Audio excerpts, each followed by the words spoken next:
नीति वचन अध्याय 23। 6।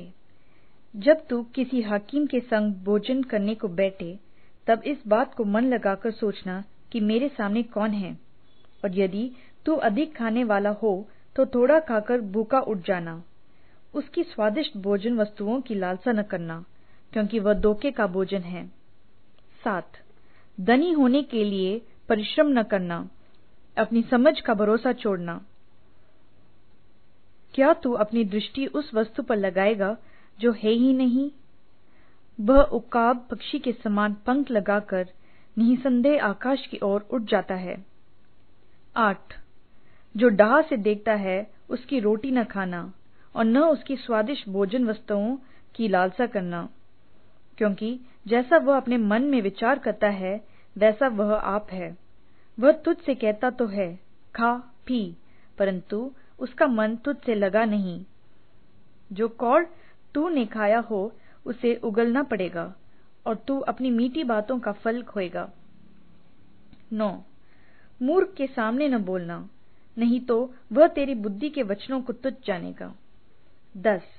पुरानी सीमाओं को न बढ़ाना, और न अनाथों के खेत में घुसना, क्योंकि उनका छुड़ाने वाला सामर्थी है, उनका मुकदमा तेरे संग वही लड़ेगा। 11। अपना हृदय शिक्षा की ओर और अपनी कान ज्ञान की बातों की ओर लगाना। 12।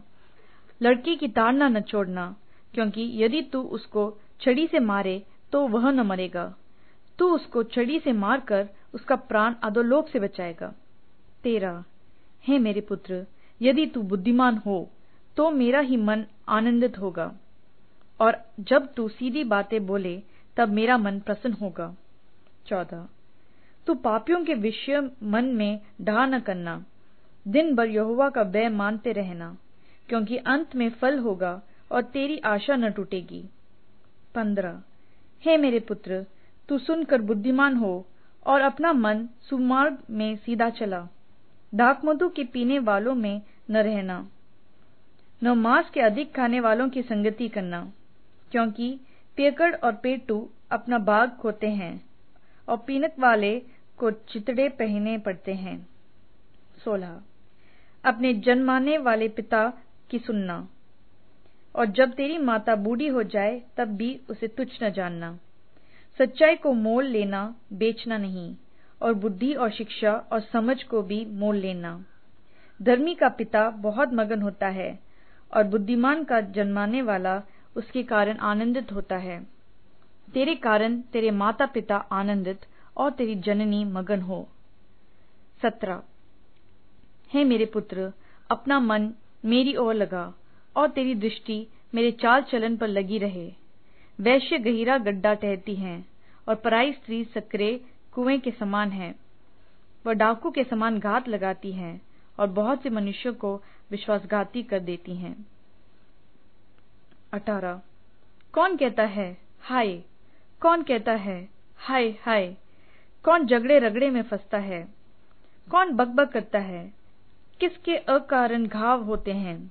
किसकी आंखें लाल हो जाती हैं? उनकी जो दाखमधु देर तक पीते हैं, और जो मसाला मिला हुआ दाखमधु ढूंढने को जाते हैं।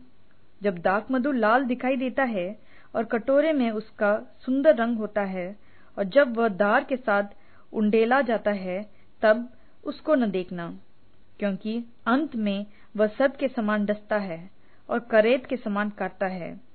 तू विचित्र वस्तुओं देखेगा और उल्टी सीधी बातें बकता रहेगा। तू समुद्र के बीच लेटने वाले या मस्तूल के सिरे पर सोने वाले के समान रहेगा। तू कहेगा कि मैंने मार तो खाई, परंतु दुखित न हुआ। मैं पीट तो गया, परंतु मुझे कुछ सुधि न थी। मैं होश में कब आऊं? मैं तो फिर मदिरा ढूंढूंगा।